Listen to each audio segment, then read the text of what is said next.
Hey, it's Christina with Kapwing, and I've got a tutorial on how to take a screenshot of a video. We'll be using Kapwing. It's a free online video and image editing software, and you can upload footage up to 7 minutes and then take a screenshot for free. You just need a login. Okay, let's get started. So if you click on the link below, you will be taken to this landing page where you can convert a video. You'll start by clicking here, upload. So now your video is loaded into the editor. You're going to click right here where it says JPEG. That means we're going to be making an image out of it.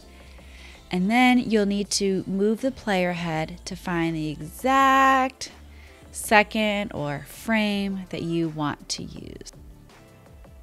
I think she's got a really nice, airy, bouncy feel to her right here. So we'll click create. Okay, now it's all ready. So if you need to go back and make a change, you can click edit, otherwise hit download. If you want to share your work, you can share it with a Kapwing Twitter handle. It's @KapwingApp.